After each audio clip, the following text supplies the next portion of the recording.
A normal cycle of correction for the Chinese economy?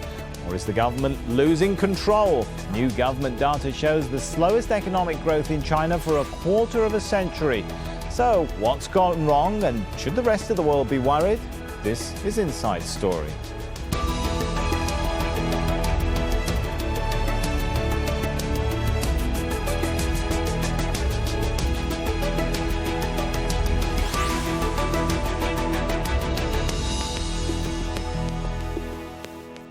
Hello and welcome to the show. I'm Sami Zeidan. Well, countries around the globe are nervously watching what's happening to the Chinese economy and fear the potential knock-on effects. New government statistics say China's GDP grew last year by almost 7%. Now, many countries around the world will be absolutely delighted with that. But in China's case, that is the lowest growth for 25 years. And another sign, the heady days of record-breaking economic expansion might be gone. Well, the true situation could be even worse. Some analysts don't even believe the official data. Well, as the world's second biggest economy stalls again, countries which export commodities such as oil and iron ore to China are suffering, with the possibility of even worse to come. Florence Louis has more from Beijing. For years, China has been the world's factory, relying on low manufacturing costs to make goods sold worldwide. More than 20 years of record-breaking growth has propelled China from communism to consumerism. Now the Chinese economy is stalling, and the slowdown is hurting many other economies worldwide. Commodity exporters who've relied on China as a buyer for years are now also struggling. Analysts say a slowdown is inevitable, given how much the Chinese economy has grown in recent years. They say high-speed growth is unsustainable and a reset is needed. China is indeed in a moment of momentum transferring from old to new. Traditional industries are big in size, while these emerging industries smaller. So even though they are growing fast, emerging industries cannot make up for traditional industries' slowdown. So the overall economy is facing downward pressure. Slower growth is expected to be the new normal for China. Already, analysts are predicting the economy to cool further this year. And even government measures such as increasing spending and cutting interest rates aren't expected to help much. Chinese government leaders are encouraging everyone to spend more, hoping to shift the economy from export-dependent to a more sustainable, consumer-driven model. Some encouraging data emerged on Tuesday. Retail spending, even though lower than expected, still grew by double digits. And the automotive industry is forecast to grow. Auto sales growth is lower than GDP growth, but the industry as a whole is doing all right because consumers are willing to upgrade their cars. Car prices are higher with better cars coming onto the market, so the whole market is developing pretty fast. The government is already undertaking structural reforms, slowly changing from a centrally planned economy to a market-driven one. That will take time. For now, China and the countries that depend on Chinese demand for exports will have to put up with slower Chinese growth. Florence Louis, Al Jazeera, Beijing. Let's bring our guests into the show now then. In Hong Kong, we have Pauline Loong, Managing Director of Asia-Analytica and analyst on China's political economy.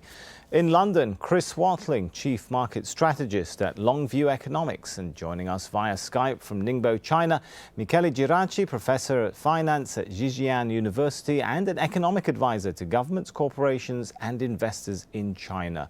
A warm welcome to you all. If I could start with Michele then. How are you reading this? Is the glass half empty or half full? Do you see this as a sign of trouble for China's economy, another cloud on the horizon?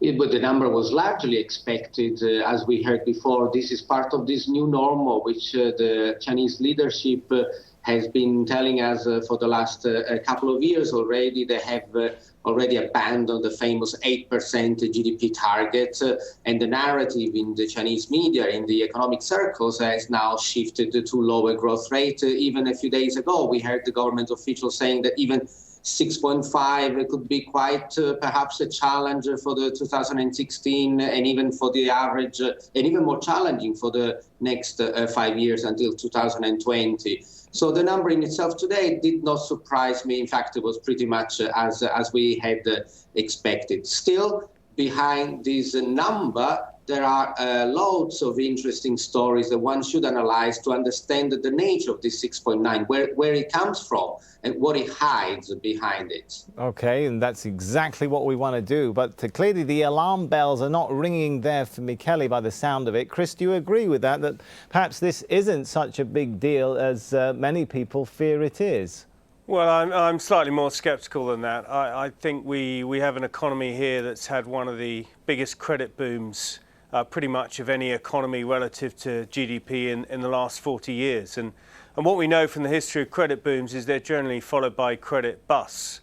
Now, clearly, there's a belief in the markets and amongst economists and policymakers that the government is omnipotent and can manage this nicely and slowly and take the economy to its new sort of glide path level without any big bumps along the way. But if I look in various sectors of the Chinese economy, I see an awful lot of pain.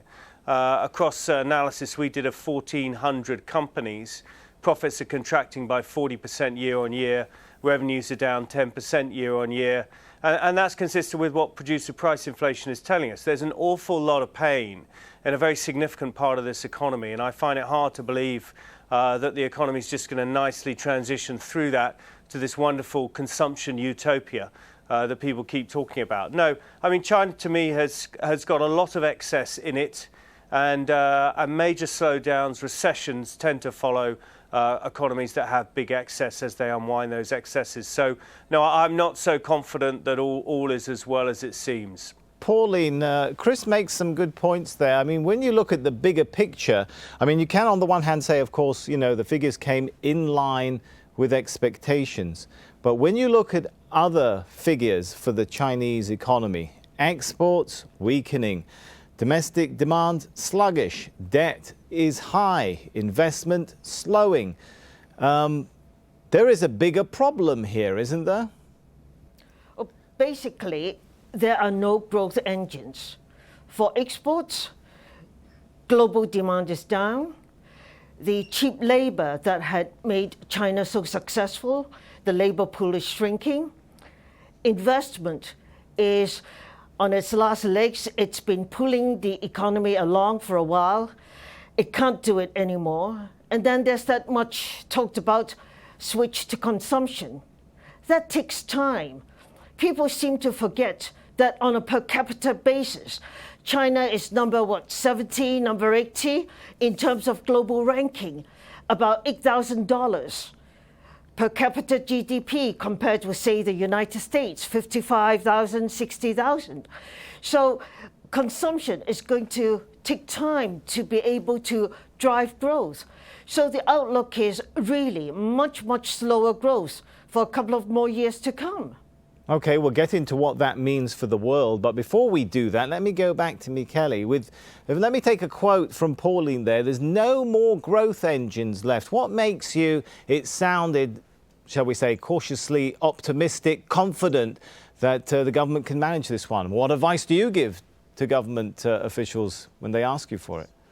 Well, there is two things to look at it. You know, we tend to focus on GDP as if it was the only measure of economic growth. The reason why I am, on one hand, worried, and in a way I agree with Pauline that the growth of GDP seems to be in trouble. On the other hand, let's not forget that there is a possibility that personal income grows faster than GDP. And at the end of the day, this is what matters to people. And we have signals that this is happening. But is it happening fast enough, Michele? I think so. GDP has grown by 6.9% real. Let's not forget that they've used a negative deflator. So the nominal growth of GDP has been 6.3 for 2015, while personal income has been in the range of 8.2 to 8.9% nominal. So let's say 2 percentage points. So personal income grows 2 percentage points faster than nominal GDP. And this is a little bit encouraging because at the end of the day, people don't care about the GDP. They care about what goes into their own pockets. Okay. Let me bring Pauline back into that. Are we forgetting, when people talk about the gloom and doom, are they forgetting to look at factors like the growth of personal income, which Michele was talking about? Well, I want to take a step back and go totally low tech on this. If you look at the four big banks, their profit growth last year was around 1%. Nobody's going to get any pay rises, no bonuses, nothing. And that's the big state-owned banks. Companies are not making money. The outlook is quite grim in terms of debt. Instead of looking at all the fancy growth numbers, if you look at the fact that companies are not making money, banks are not making money, it's really hard to see where growth could be coming from in the coming years.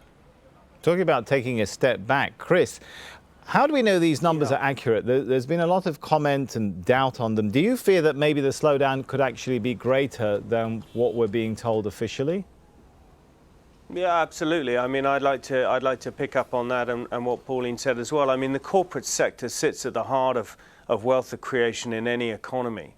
And if it's not functioning, if it's not profitable, it's not going to be driving investment and creating wealth. And that's why I go back to the analysis we did of 1,400 companies across China, where aggregate revenues are contracting at 10% year on year. So that makes me question and wonder about the GDP numbers, because clearly that's a wide section of society, wide section of companies, and they're not delivering any revenue growth, and their profit growth is contracting even faster. Well, so, hang on, Chris. What about firstly, the numbers which Michele mentioned there, personal income growth? Well, I don't see how you can deliver strong income growth if your profits are contracting 10, 15, 20% year on year. And I think that's the case at the moment, certainly in the companies we looked at. So, you know, I have a lot of question marks over. It's very difficult to get good income growth data, very good to get wage inflation data, very difficult, to get good wage inflation data. So I don't have much confidence in that. But I do have confidence in the profit numbers that we see reported. I have confidence in the freight volumes we see in the railroads, the electricity consumption, all of these things which are deeply negative and raise a lot of question marks in my mind about the strength of the real growth that's going on in this economy at the moment. Well, I could see Michele shaking your head, I think, in disagreement there. So I'm going to give you a chance to come back in on that. How do we know those numbers are right that you're talking about, Michele? Well, you know, and I reply to you and Chris, you know, we have to address two separate things. Are the numbers right? And if they are right, do they look good or do they look bad? In a way, the fact that the company's profit shrinks is not entirely contradictory with the fact that the wages go up, because that's what people make. People make money from wages. So if wages go up, there is a pressure on profit. I agree. What Chris said is also there is a downward pressure on the revenue, which may be the more worrying thing. But just looking at company profit, it's completely in line with having decreased profit and increased wages. And that's what the rebalancing is about. It's about taking money out of the corporate sector and putting into the hands of the people, so that eventually, and I know it's going to be very difficult, consumption could be the main engine of economic growth. So my view is that even if GDP numbers are wrong, even if GDP growth is zero, personal income can grow above zero. And that's what makes people happy. Corporate profit would go down. It's a rebalancing. Plus, minus equals to zero, but it's a transfer of wealth back into the hands of the individuals. Because remember, over the last 20 years, personal income has grown slower than GDP. That's why there has been a great accumulation of wealth in the hands of the corporate sector due to what we always call financial repression, low interest rates, low renminbi, and low wages. Now, if this is to be reversed, China has the possibility, and I'm not saying that they will do that. I know it's very difficult and challenging, but he has the tools to make people better off, even in the face of a almost nil GDP growth. All right, well, this is fascinating stuff and we could go on, but perhaps we should talk about what this means for the rest of the world. Despite the slowdown in China, the latest outlook from the International Monetary Fund says global economic growth is still expected to rise this year. It's forecast to be 3.4%. That's a rise of 1/3 from last year. Advanced economies will drive global growth as they see what the IMF calls a continued modest and uneven recovery. The IMF, meanwhile, forecasts a generalised slowdown for China and other emerging market economies. With that in mind, Chris, do you think that the troubles, I know you're very sceptical, or slightly sceptical at least on this one, do you think it's going to drag down the world economy? Should the world be worried about some of the numbers that you've been mentioning? Well, what we've seen in the last few years is all the pressure on global growth be pushed onto the United States. So we've been in this thing that people like to call currency wars, which is really just competitive devaluations that I think perhaps are even somewhat agreed upon amongst policymakers. But we've had Japan devalue its currency meaningfully in recent years. We've had Europe devalue its currency meaningfully in recent years. And now we're seeing a lot of emerging markets and devalue their currency, and even China to a certain extent. And what's happened is all the pressure of driving global growth is pushed onto the United States, the last sort of bastion of strength. And we're now seeing that economy start to slow. Its corporate sectors come under a lot of pressure. Its industrial sectors in recession. And let's not forget the kind of global recovery we've had for the last 5 years, based on really cheap money emanating out of the Federal Reserve, washing across the globe, artificially boosting emerging market economies and commodity prices, and driving global capex. 60% of the world's capex in the last decade is from energy and materials. That's all to do with cheap money and artificial growth. And yes, so I think actually the IMF will find they're too optimistic this year. I think the US is in danger of a small recession, and I'm sure the rest of the world will feel that if that so comes to pass. So, yeah, I think the effects from China are rippling out, as well as the effects from a Federal Reserve that is now tightening money in a world that needs ultra-loose money and a lot more QE than it's getting at the moment. Interesting. Pauline, Chris mentioned currency policy there, the possibility of currency war, or we may even be seeing, some would say, aspects of that. What do you think this says about currency policy going forward for China and the decisions China will have to make? There's a difference between the government's policy and what market forces are going to do to it. Because for the first time, the Chinese economy, the Chinese currency is not as firewalled from the rest of the world as it used to be. Now China has to open its current accounts, its exchange controls much more. So while the Chinese government, I believe, want to keep the renminbi stable, they don't mind a little bit of devaluation, but they certainly don't want to see any dramatic, plummeting of the currency. But there is so much in the way of money wanting to leave China for various reasons, from money seeking better opportunities, returns elsewhere, to money seeking political safety.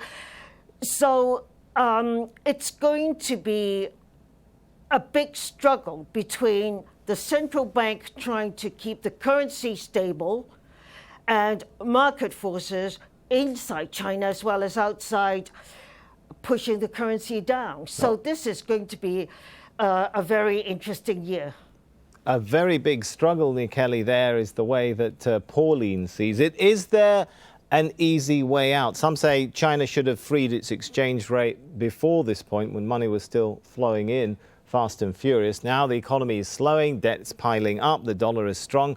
Is there an easy way out? That's a difficult thing, because I agree with Pauline. Financial and the flow of capital is a big problem in China. What I do recommend is instead of accelerating reforms of the financial system, they need to be much more cautious, more careful. So do not open the capital accounts, because then money would probably leave. Aren't market forces going to push against that, I think is Pauline's point. True, but they're not technically allowed to take money out of the country in excess of let's say $50,000, although some regulation have been relaxed, there is a rule that, you cannot take money out of the country, to make it simple. It's not quite like that, but it is in a way. And, money lives under, various forms, but the government could try to close the stable before all horses are out. But that's a big challenge. And that goes down to, we have seen money coming out of other countries in other places around the world. And yes, there may be some capital outflow of China, but that will not necessarily imply that the country will go bankrupt. Capital outflow has happened in other countries. Some countries have managed it well, some less so, let's say Argentina and other South American countries. But I come from Italy. There was a capital outflow of Italy a few decades ago. The country has survived. The thing is, we worry about all these issues, and there may be problems, there may be crises, but the system, I think, could live on. The system could live on. Chris, you didn't look very happy and convinced with that. Why? Well, I wouldn't say the system won't live on, but I think there's a real challenge here and a bit of a paradox that you can't control everything, and China's trying to control its exchange rate, control its interest rates, and control the capital flow. And in economics terms, you have to choose two of the three. And at the moment, money is leaving Chinese economy very fast. And as I was explaining before, an awful lot of money flooded into that economy from 2009, sort of 2012-13. And it's now flooding out at a very fast speed. Well, what's at stake for the world, Chris, if we try and broaden this out? Like, if your fears are validated, what are we looking at for the rest of the world? Well, the important thing is if China has to take some economic pain, it either devalues its currency and the rest of the world takes some of it, and that eases China's pressure to a degree, or it maintains its currency and exchange rate at a very high level, an artificially high level, and it takes even more pain itself, in which case, commodity prices move even lower, and certain parts of the world take that pain. So, in a way, there's no winner here, but what happens on the currency dictates how the pain is shared out, if you like. So, and it's like, in some senses, it's in the Chinese authorities' hand, but it's not a system that's a good system. It encouraged way too much money to go into the country from 2009 to 2013. The central bank balance sheet in China is the biggest in the world by far. And that's a telling stat, I think, that says it all. All right, I want to give Michele a chance to come back on that. It's not a good system. You advise the system sometimes. What did you make of that? Well, we advise, and I said, some things are done wrong, that there are some reforms that were mistaken. I take the example of the stock market reforms that was introduced at the beginning of the year that, in a way, amplified the market crash in the first few days. To give them credit, we did say, take it off, scrap this measure, and not because I said it, but they did observe the effect of their policies that was not very good, and they did take it back. They stopped it. So they have some kind of flexibility, which is, I have to say, a little bit unprecedented in China to admit policy errors. They've always been all along thinking they've been right. Now they trial, error, and when they err, they come back. And they did it so quickly, in 3 days, they took back that reform. So that's just an example of the kind of leverage that the government does have. It is not omnipotent, we know that. Right. But luckily, they make decision quickly. All right, talking about quickly, we've got a minute left, so I want to give that to Pauline to have the final word there. A lot of what we're hinging towards now, Pauline, seems to be confidence in the system. How key is that? Well, essentially, the problem is whether the authorities realize what they're facing. I have this impression that they don't need to choose between interest rate, exchange controls, exchange rates, that they can have it all. What happened in the summer with the stock market fiasco is this belief that they can control market forces by dictate. And until we have a feeling that the Chinese government, the Chinese leadership realize that you can't fight market forces the way they've been trying to do, then I don't think that there's much confidence in the way they're going about it. We're going to have to leave it there for now. Let's thank our guests. Thanks to Pauline Loong, Michele Geraci and Chris Watling. And thank you for watching. As always, you can leave your comments on the programme page of our website, aljazeera.com. You can post your views on facebook.com/AJ Inside Story or tweet us at AJ Inside Story. From me, Sami Zeidan, and the whole team for now, it's goodbye.